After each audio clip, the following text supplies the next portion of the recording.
One of the first things I want you to begin to do right now is to take a brave look at your life. Look at your life right now where it is. So let me ask you some questions. As you begin to look out on the future, look out on this year, let's take personal inventory. What has brought you here? As you begin to look at the things that took place this past year, did you get out of it what you wanted? Did you achieve the goals that you set out to achieve? What part of your life or what things did you do that you don't want to be a part of your life? Are there any people, as you begin to look at your life and look at where you want to go and what you want to do, are there any people that might be some dead weight that you need to think about unloading?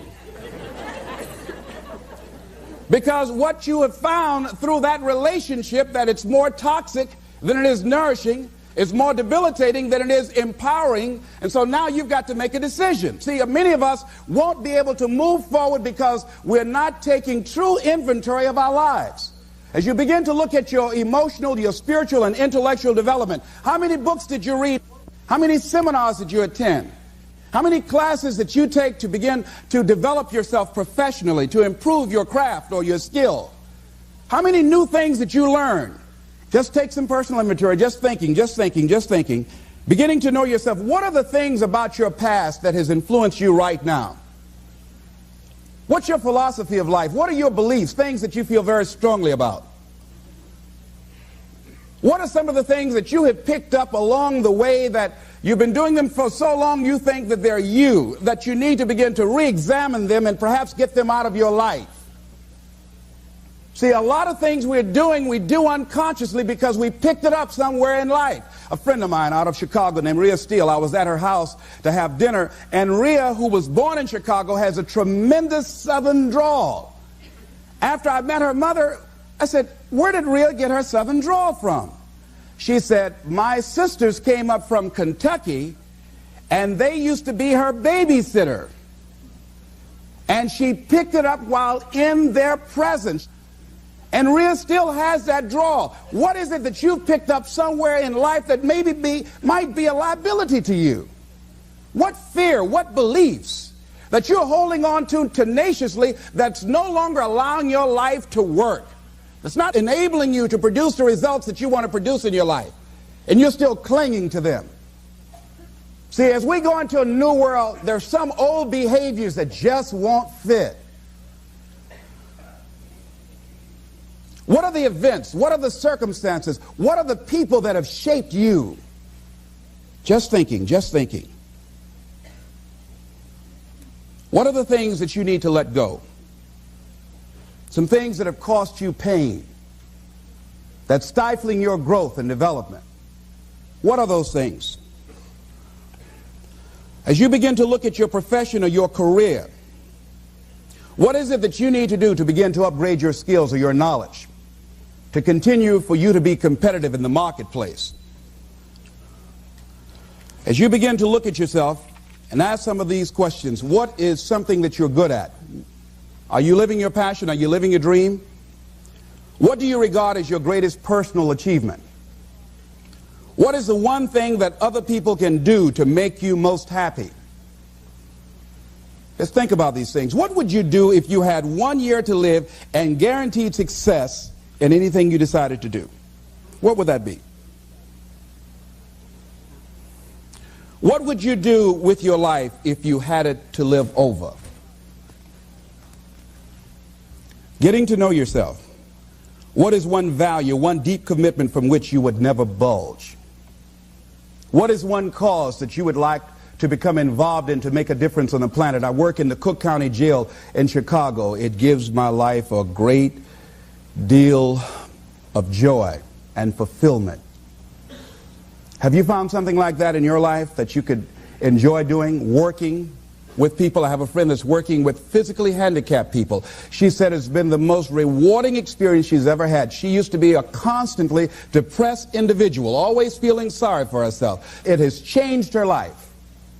She's a grateful person. She's found something that she's lost herself in. What is your biggest setback, failure, or defeat of the past year? What is it about you, if somebody really knew, they wouldn't get into a relationship with you?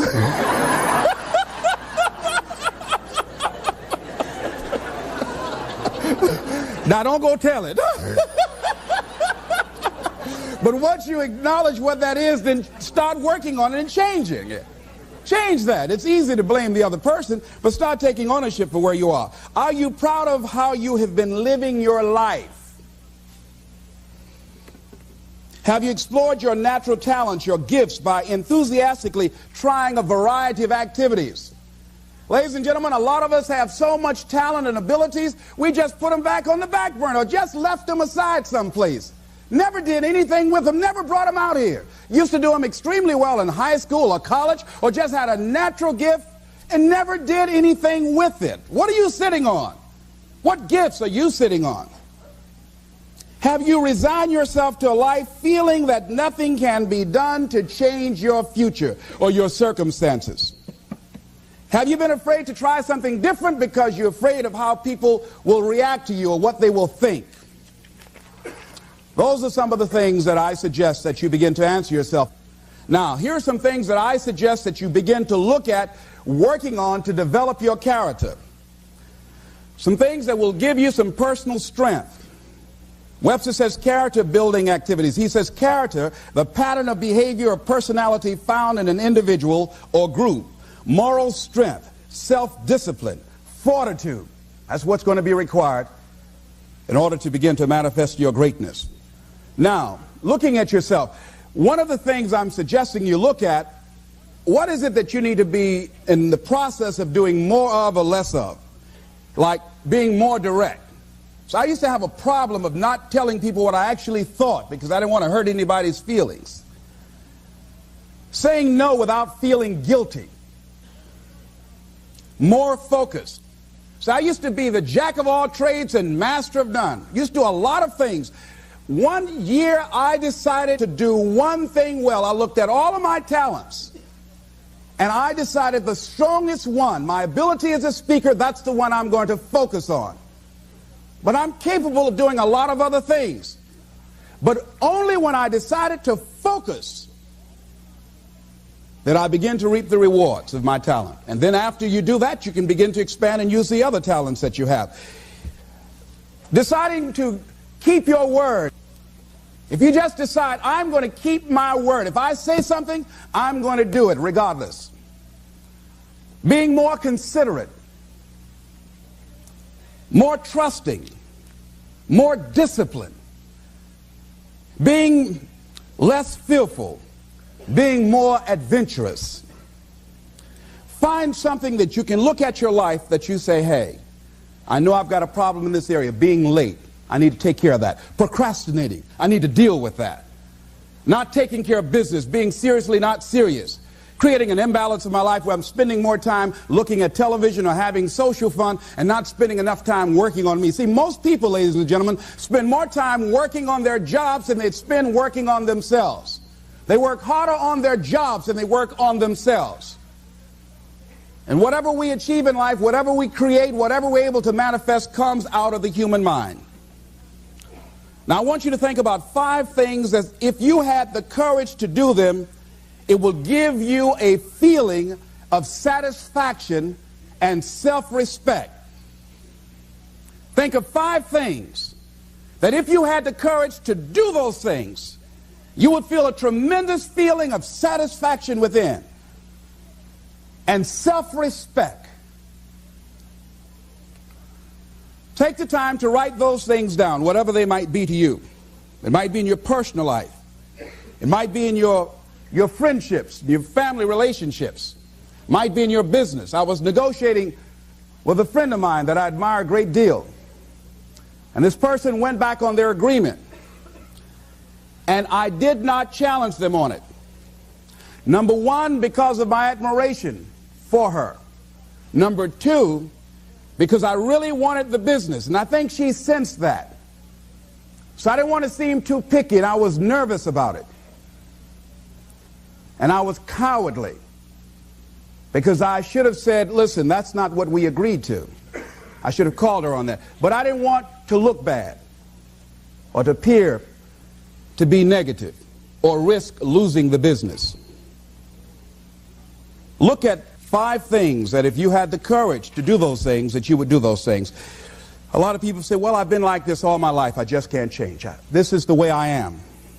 Dr. Harold Griswold, a psychologist and author of Direct Decision Therapy, said something. He says, when someone says, I can't change, some part of them wants to change, but the payoffs for his present behavior are greater than the payoffs for a changed behavior, or his fear of change is too great. Ladies and gentlemen, it takes courage to live your dreams. It takes courage to manifest your greatness. It takes courage to decide to live, to decide to bring out all of your talents and abilities, to decide to stretch out, to decide to take a chance. It takes courage to be happy, just to be you. I saw a friend who I hadn't seen for a long time. Her whole personality has changed. She was an extroverted, assertive person. But because her husband has a fragile ego, when she's around him, she cows down to him. She plays to him. She's very silent. She doesn't express herself, her feelings. And there are many things she wants to do, but before she even makes a decision of what she wants to do, she checks. How will he handle this? How will he see this? Will this be disruptive in our relationship? A lot of us readjust our behavior and we end up not being who we really are in deference to relationships, men and women. Looking at the word courage, Webster says the attitude of facing and dealing with anything recognized as dangerous, difficult, or painful instead of withdrawing from it. As you begin to look at where you want to go and take personal inventory, it's going to be very uncomfortable. That's why most people don't do it. It's very painful to admit your shortcomings, to admit your weaknesses. It's very painful to do that. It's much easier to withdraw from that and just ignore it. He goes on to say the courage of one's convictions, the courage to do what one thinks is right. As you begin to look at yourself and look at where you want to go with your life, it's very important for you to ask yourself a question as you look at various areas of your life. Is what you are doing right now, is it giving you what you want? If it's not giving you what you want, it's going to take courage to decide to do something differently. It takes courage to enjoy yourself. What are some of the self-defeating behaviors that we become involved in that prevent most people from enjoying themselves? Some people develop the what's the use attitude. Why bother? Some people have the I really don't care. And they convince themselves that they don't care and they don't feel anything. And after a while, they really don't feel anything. Their lives are empty. Some people say, well, it's really not worth the hassle. Just too hard. It doesn't bother me anymore. The fact that I'm not living out my dream. The fact that I'm capable of doing more and I'm not doing it. The fact that I'm content but I'm not fulfilled. The fact that I'm not living my dream. Tom Rusk and Randy Reed in a book called I Want to Change But I Don't Know How said people go through life many times playing it safe. He says that's the secret hope, that they say to themselves, if I never let myself feel too good, maybe I'll never get hurt too badly. A lot of people don't ever do the things they're capable of doing because they allow themselves to go along with the crowd, following the crowd. Many people have things they want to do, and they find themselves in relationships with people who are addicted to mediocrity, and they allow their behavior to influence their behavior. Following the crowd. Many people don't do it because of the fact that they allow their lack of self-confidence to immobilize them. I remember when I wanted to go into business for years, that was an agonizing thought in my mind. I wouldn't try it because I didn't believe that I could make it. Of the 5 things that you would like to do if you had the courage to do, I want you to pick one thing. Pick one. And here's how to set it up for yourself that will help free you and get you unstuck. What is the worst thing that can happen if you do it? What's the worst thing that can happen? Let's say going into business for yourself, or changing careers, or getting a divorce. taking some kind of chance of something that you've always thought about doing, but you just haven't done it for whatever reason. What's the worst thing that can happen? Do the worst case scenario. Now, when you do the worst case scenario, you write those things down, the worst things that you fear would happen. When you name your fears, that puts you in control. What are you afraid of? Name it, write it out so you can look at it. Confront that fear. What is it? I'm afraid that things might work out. What else, Les? Well, I've never been in business, okay? What else, Les? Well, I don't have all the help I need, okay? Good. What else, Les? Well, I don't have enough money, all right? Good. What else, Les? Well, I don't have a college degree. What else? I'm not as good as those other guys that I've seen up there speaking, okay? What else? Well, that's all I can think of right now, okay? Good. Now, that takes you to the next step. What are the benefits? What are the benefits of your acting courageously, taking life on? Well, part of what happened was that I felt better within myself, and I had a strong sense of self-respect. Going into business for myself, I made a lot of mistakes. Sometimes I was down on myself. I felt stupid. I felt dumb because people who were in business said, why would you do something like that? Well, I didn't know. Boy, were you really dumb. And I used to chime in with them. Yes, I guess I was. I didn't know any better. But the other thing is, I had to say to myself, but I did it. I did, even if I made a flop of it, I did it. I took the chance. I took the leap. What are the benefits of your acting courageously? Whatever it is that you've identified. Write the benefits down. And then focus on them. Focus on the benefits. Not on the liabilities. Not on your fears. Focus on the benefits. That which you hold in consciousness tends to manifest itself. Think about how good you feel. Think about the level of increased self-respect, the sense of self-worth that you'll feel. How good you'll feel getting up in the morning, looking yourself in the mirror because you're taking life on. The other thing is acknowledge your fears and then go into action. This book, it's called Feel the Fear and Do It Anyway. That's it. See, I believe anybody who's ever done anything, who's ever taken a chance, doesn't mean that they are not afraid. Courageous does not mean being the absence of fear. I think that being courageous is willing to do it because that's what you feel and you're going to do it anyhow, regardless. You're not going to be immobilized by your fears or your doubts. You admit, okay, I'm scared to death. Now, okay, what is it that I must choose to do? Go ahead and experience that fear, but don't let that fear immobilize you. In what you've done with your life thus far, is it giving you what you want?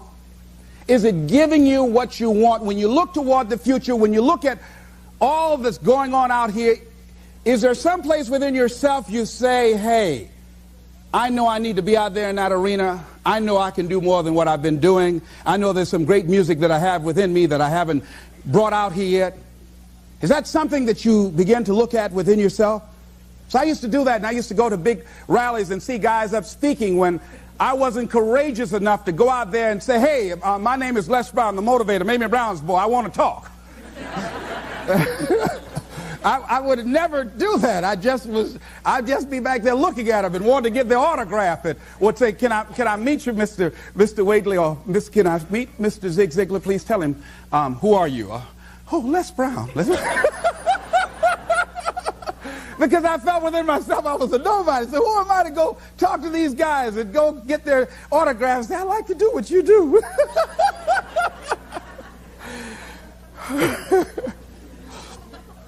See, I say if you look at your life, and if you're not getting what you want, you owe it to yourself to do something differently.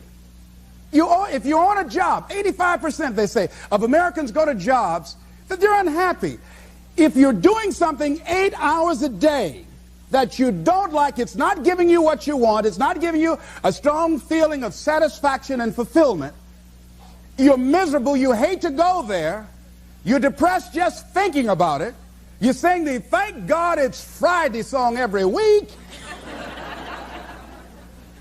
It's giving you headaches just thinking about it on Sunday afternoon after the football game goes off. If that's what it is, you owe it to yourself to start strategically working to change directions. See, but you know what most people will do? Most people will resist change. Most people will fight change as if change would be worse than what they're experiencing. See, they know this. They're familiar with this. Most people will not challenge the unknown. They won't just step out there. See, there are certain things that's got to be in place. They got to see it all together. And life isn't like that. That's not how you grow. So as you look at your life, you're saying, I'm not getting what I want. As you begin to look toward the future, begin to know that whatever it takes for you to create that, you've got that in you. You've got that. You've got genius in you. You've got goodness in you. You've got creativeness in you. If you decide to take the initiative to change the current quality of your life, I say to you that you will find that the universe is on your side. That life is on your side. Now, will it be turbulent? Yes. Will it be easy? No, no. Will you have some opposition? Yes. Will I make a lot of mistakes? Yes. Will I get hurt? Yes. Yes. See, a lot of people won't try anything different in life because they don't want to get hurt. Let me tell you something. It's too much pain to duck. Pain is everywhere. You can hide under here. It will come where you are. Really, if I go back here, pain will come. Hey, Les, come on out. It will come. It's everywhere. Viktor Frankl calls it unavoidable suffering. You can't duck it. But most people spend their life not wanting to deal with the pain of rejection, the pain of defeat, the pain of being disappointed, the pain of losing, the pain of failure, the pain of being criticized, the pain of not being liked, the pain. That's called life. Life is full of pain. It's everywhere.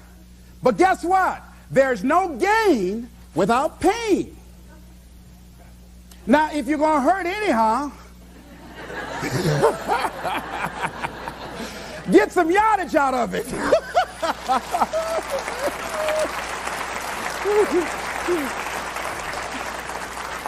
Because it's the pain of regret that you experience. If I had it to do over again, that's a pain. Don't you know that's something? When you know, I was in a seminar once and this lady stood up. If I had my life to live over again, she talked about all of the things that she would do. And you can feel the pain of regret in her voice. The pain of regret. She still experienced pain. She was trying not to experience the pain of defeat, the pain of disappointment, the pain of loss, the pain of lack of support. And she still experienced pain. It was right there. We can't get around it. Most people are governed by their habits, their fears, and the opinions of others. A lot of people never try anything differently because they have been convinced by people in their lives that they value that they can't do it. They're living within the context of the opinions that other people have of them, the low expectations. Many people doubt themselves because when they thought about doing something at some critical point in their lives, somebody they respected and honored, somebody they believed in, somebody that they loved, someone they trusted said, you can't do that. And they accepted that. That's why I didn't go off to college. I had an instructor that I believed who said, you're not college material, Mr. Brown. You're not as smart as your brother Wesley or your sister Margaret Ann. You're not college material. Why don't you try and get your job at the post office? Try and do something with your hand, or go down to the Miami City Sanitation Department and see can you get a job there. Or why don't you try and go into the Army? I took that test, Mr. Tellers, already. And what happened? I failed. I told you. Anybody fail the Army test, you're really in trouble. So I went down to the sanitation department to try and get a job. because that's what I believe was possible for me. As you look at your life, ask yourself the question, what would your life be like? What would your life look like if you decided not to care what people thought of you? What would your life be like if you decided to give up some of your fears? What would your life be like if you decided to become courageous? What would your life be like? If you decided to act on your dream, if you did what you felt in your heart. You know what courageous means? Tom Rusk and Randy Reed said. They said that courage comes from a French word which means of the heart. How does it feel to you? He says that courage, you know, it takes courage to live. Says most people go through life not allowing themselves to step out because they don't want to let go. They don't want to be blown around. They don't want to be moved. The courage to face life's whirling wind of contradictions. The courage to love yourself. The courage to love. For years, I was afraid to love. The courage to take a chance. The courage to be who you are. He says, courage isn't for somebody else, for medals, applause, or moral debts. Courage is what at that moment feels most right for you. Not just situational ethics, but what feels right in your heart. The word of the heart. What feels right in your heart. One great philosopher says, cowards die many times before their deaths. The valiant never taste of death but once. What does that mean? That valiant people aren't afraid? No, no, no. It means that they experience that fear and they move forward. They move forward anyhow. Many people are dead now. Many people are allowing their dreams to die. Many people are allowing their ideas to lie dormant and collect dust. Many people have all this talent and ability that they are allowing to be buried inside of them, that they will take with them to their graves because they didn't have the courage to be who they are. And I say, as you begin to look toward the future and manifesting your greatness, it's going to take everything in you, that your life deserves the concentrated effort to begin to look at how is it that I can express more of me? How is it that I can bring my ideas out here now? How is it? And start living with a sense of urgency, because you're here today, you're gone today. Life is unpredictable. It's uncertain. There are no guarantees. No guarantees out here at all. So holding back, what are you waiting on? Ask yourself, what's the benefit of your waiting? What's the benefit of your not living your dream? What's the benefit of not listening to yourself? Oh, please, listen to yourself. You know the feelings. If you start listening to the feelings in your heart, and I'm doing it now more every day, I find that my feelings, I can trust them.